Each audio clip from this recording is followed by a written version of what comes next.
All right, guys, here we go. We're going to try and get some static thrust numbers from the 330 Extra Comp ARF with the Stinger 85. Let's see what we can get here.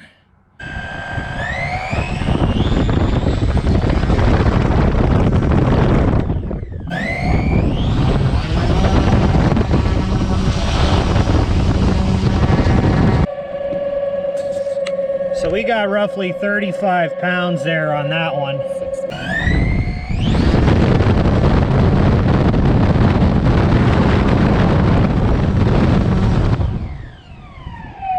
All right, so we'll call it pretty consistent at almost 36 pounds of thrust measured this way. So, and one of the things that we do, you can see how we have it restrained here, so it ain't gonna go anywhere. But we have this set on an idle, so that way we're never losing efficiency or power going from 0 up to that RPM all the time. So it makes it a lot more efficient as far as a run time and wasted energy goes. And also, it'll keep it consistent and stuff for landings just like a gas engine would.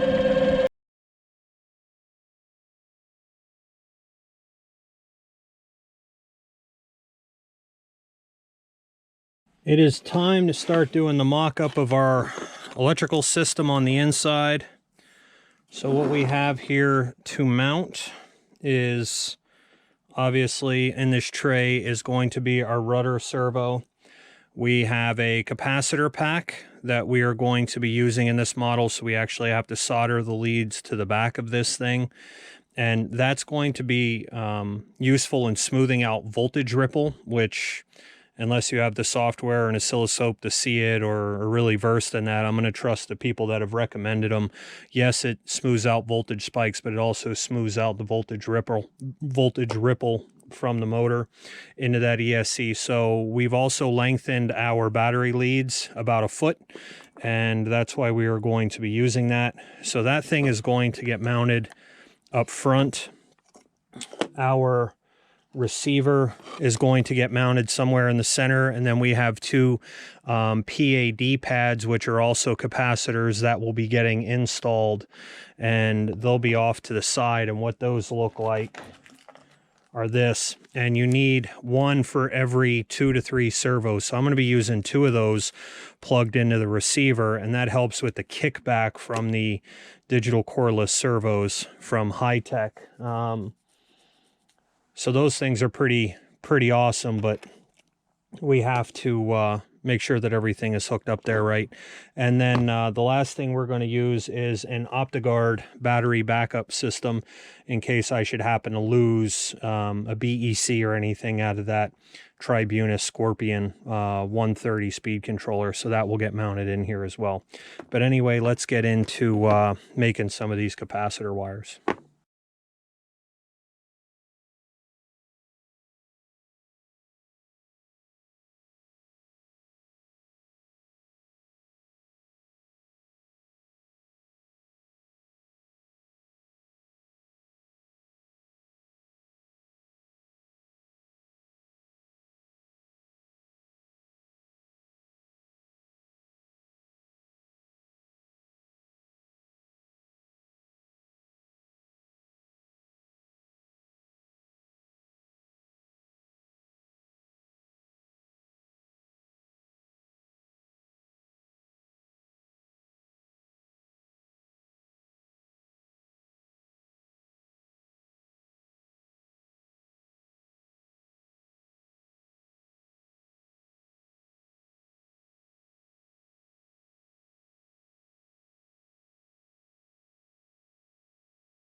So I want to show you guys one of the biggest issues I've had with this CARF is I need to put in a battery tray. It's not made to be electric, wasn't designed for electric. It's gone electric, but I got to get batteries in and out of this plane, and I've been struggling with how do I get batteries way up in the nose of that thing in and out easily. And I found my solution, and I wanted to share it with you. This can be adapted over many different airplanes, but I picked this up. It's made by EK Power. This is purchased through Gator-Rc. They have these in stock. It is a removable battery tray. You get a tray, you get a bunch of Velcro strapping with it, you get a hardware pack, and I'll show you how that works in a minute. We'll dump that stuff out.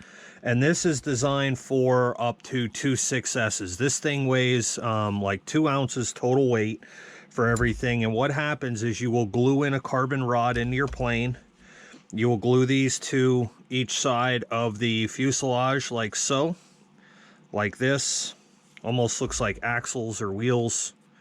You glue that over into the other side. And now once that's locked into the plane, this piece will come and tuck into that carbon rod. You'll have another carbon rod mimicking the same thing. So this thing will tuck in here. It will sit there. And then there's a spot in the back for a cotter pin. And if I can move all this stuff over, what will happen, make sure you guys can see that. So this thing will be sitting like that. You will have your cotter pin that goes through the back, and they give you this little key tag thing, if you will, to make it easier to pull on your cotter pins, and we'll fish that all the way through. So this thing is meant for you to grab a hold of, which is nice. It's like a 3D printed piece of plastic. You can pull those cotter pins out, and your batteries will simply just sit on here. Now these are 2 rather large 6S packs, and they will sit on there right like that. Now my preference to me is going to be that strapping is always secondary. I do prefer to use, as you could see, Velcro. Some of you will use that anti-slip shelving in here. One of the purposes of the aluminum, it was designed with the thought in mind it will help to pull out and dissipate some of the heat of your batteries. If your setup is right, your battery shouldn't get that hot to begin with. If you fly it, you know, with some throttle control, you really shouldn't be abusing the batteries that much either, and they shouldn't build up heat. But if they do, this will help to pull some of that heat out and dissipate to preserve the battery life or the longevity. Me personally, I'm not worried about the heat transference. I'm probably going to put some Velcro on here because I do not, during snap rolls and high G maneuvers, want these packs coming out. And the nice part is look, I can adjust my CG right here on this plate. So the only downfall, or the only problem that I had with this setup, and again, this is not made for this plane particularly, it's made for a lot of planes. The carbon rods that came with this aren't long enough, so I had to get some from Amazon. These are just 6mm carbon tubes, not a big deal. It was like $8 for another set. This whole battery tray is rather inexpensive. You guys can look again over at Gator-Rc at picking yours up today, but I did get some new carbon tubes that are going to go in there, and because it is a bigger plane, I am going to get some bigger spacers here as well, so that way I have plenty of wide surface area that I know that carbon's not going to move, because this is composite. It will flex a little bit, and I don't want that carbon rod to be able to pull out. So I'm going to make these a little bit wider, but we're going to get into this project. Let's go.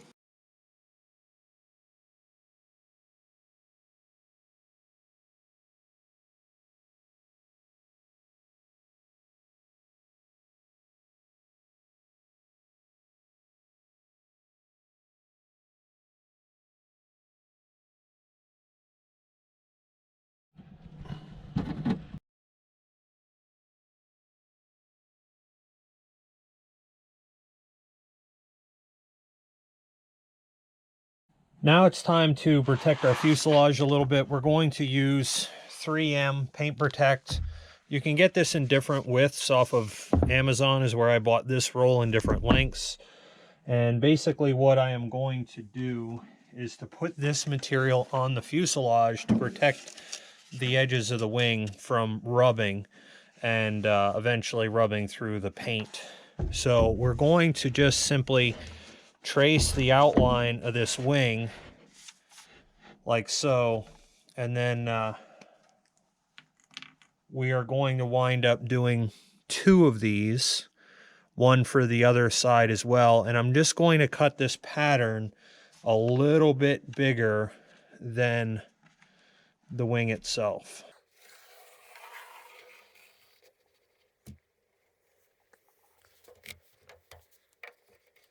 So just using my marker here for a guide.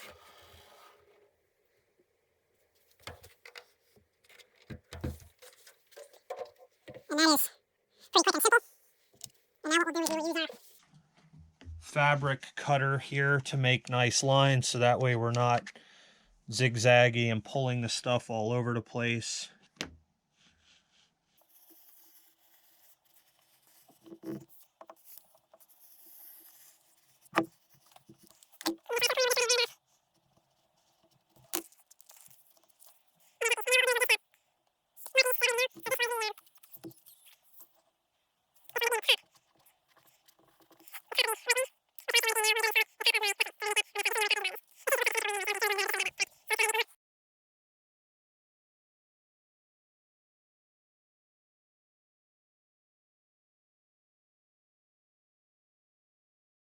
One of the last steps that we're going to do before taking this thing out, we have the plane balanced and set for our CG, right about 98 millimeters per directions of a similar size airplane, not this exact one from CARF. But we're going to go ahead and set up all the low rates per recommendation, the high rates, and the high rates we're going to use a lot of expo on. I'm not going to use flight modes, but the low rates I'm going to use more for aerobatic, and then I'm going to set the expos really high, right around 75 to 80%. So on high rates, I could still fly most of my pattern stuff, but then when you want to really turn it on, you can, you'll have that expo to go full stick deflection. So we're going to try that first and see how it feels, but I always have low rates to default to just for safe flying. CG will start a little bit on the nose heavy side to get started. So I really wish they did this in degrees, but they don't. They do it in millimeters, which makes it a little bit more difficult. So we're going to have to resort to using the big ruler. This thing is not even big enough to get around. I could tape this though onto the side of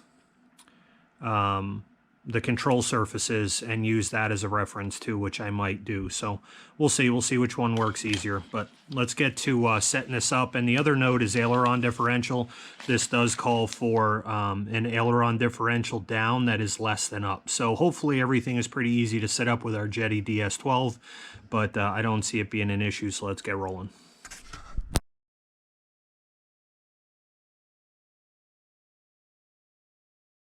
Say hello to my little friend. Guys, she's ready for the maiden. Let me introduce you.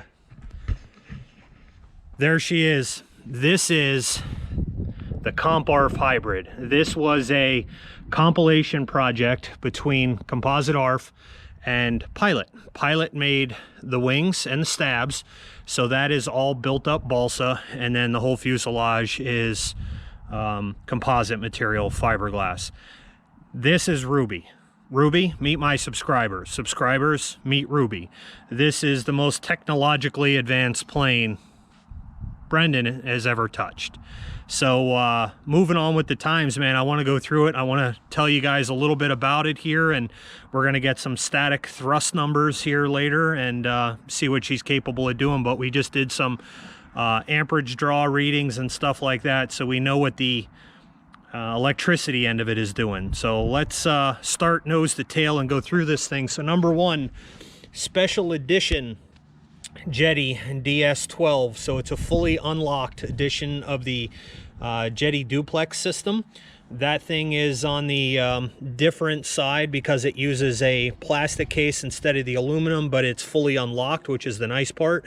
Does 2.4 and 900 as a backup. So there is no real satellite receivers in here, but it will use a 900 megahertz channel as a backup system. Starting on the front, Falcon 4.5 inch embedded painted spinner and prop. That is a 25.5 by 13 prop assembly. Both of those from Falcon. The beast, the heart of the beast, is a Stinger 85 belt drive gear reduction system by Jim Kitt. You can find Jim Kitt over on HV Aviation on Facebook. So Jim is the mad scientist behind this. It is 11 to 12% efficiency over just a regular motor assembly. So we can spin this and gain the same RPM using less current draw. So we're only at 120 right now where we are. We have room to go if we need to. So that thing is fed power through a Tribunus, Scorpuion Tribunus 130. It's actually a Tribunus 2, 130 amp ESC down in the bottom. We'll go around here. This is the quick release magnet system that I put in there for the canopy. So those things just literally will pull out. Let's take this thing off. We'll set it here and look in the inside. So this is what I think I'm most proud of, is how clean the assembly looks. Going back through the tunnel, you guys saw on the build, we're using a rudder pull system from SWB. We used all of the conduit and stuff in there, to protective conduit. That was from Esprit Models. The whole plane is outfitted with high-tech 9381 TH high voltage servos. So those things are putting out almost 500 inch-ounces of torque all the way around. We have an OptiGuard 450 battery backup system. I'll show you more what that is in a minute, and that is the OptiGuard indicator. All the wiring I special did myself. All the harnesses are made by Hanson Hobbies. I made them myself with the wire from Hanson Hobbies. Those are all 20 gauge wires, all color coded for where they go, all the way through the plane. We are using Amos 150 anti-spark connectors running a 12S battery system. If you guys can see all the way up in there, those are HRB 6000s 50C packs. The battery tray I found at Gator-Rc, phenomenal quick release battery system. I love that thing. I had to put in my own rods because of the width of this fuselage. We are running 2 PADs, which are basically voltage capacitors, or current capacitors, if you will. They basically absorb those voltage spikes kicked back by the servos, so that way we don't get the kickback or the flutter of the control surfaces. All of our linkage all the way through the plane is Hanger 9 titanium links on Dubro Monster Link ball ends. So if you guys can see that in there. And then tail wheel is from Esprit Models. So many technologically cool things in this plane. Again, as soon as FCC releases the 900 megahertz, that will back up my 2.4 system on my Jetty telemetry. The nice part about this thing is there's nothing it can't do, especially telemetry wise. I'll know everything about this plane right through that monitor. So if you guys look, if you can see, all right, we have complete control of everything right now surface wise. All right, and here's our battery hookup. So should I wind up losing battery power, set you guys down here so you can see it. I will unplug this. So I basically lost all power to the motor, to the drivetrain of this thing. I have no more throttle. That will illuminate through the canopy, and it will stay that way to let you know that, hey, you've lost power here, but this way I always have control of my surfaces. So I'm never at least losing control of this plane. This is self-charging. The red light will let you know that it's charging. Otherwise, this thing really never even needs to come out, because when I disconnect the battery and it starts doing this, it's now powering up off the 400 milliamp backup battery. There's a button on here. Then I just go ahead and I shut that off. You could see that they're going to charge up the rest of that battery there, but I have no more control. So that is the battery backup system in this thing. Absolutely technologically speaking, really advanced aircraft. Probably one of the overall nicest planes that I've ever owned, built, or hopefully we'll have the chance to get many flights out of. So that, my friends, is Ruby, the CARF. She is a Extra 330 SC hybrid. Not a whole lot more there, I think, that I missed. So I hope you guys really enjoyed the build. We're going to get to doing a maiden on this thing. Got to give some shout outs to a lot of people that helped me in this project along the way. Number one, my man Ronnie London, super smart dude, gave me tons of help with this thing. It's greatly appreciated. My boy Donnie Clark. Can't forget Kevin Zigman, who the gentleman that I got this plane from. So fantastic opportunity, and his wife Dana, greatly appreciate that. So the mad scientist himself, Mr. Jim Kitt from HV Aviation, check him out. The P-Max motor in this thing is a 520 kV P-Max motor from promodeler.com. You guys can hop over there and check them out. Again, hand wound motor in this thing. Looking forward to getting some static thrust numbers. This thing pulls like a beast. But otherwise, Gator-Rc, A-Main Hobbies. I picked up a lot of stuff from, you know, different places along the way. I hope that I didn't miss anybody there, but Hansen Hobbies, there's a lot of great manufacturers out there that helped with product here. But again, Tony from over at Scorpuion helping me out with the firmware updates for the ESC. A lot of great people involved here. So thanks to everybody. Let's get to this maiden and many more happy flights. Peace out.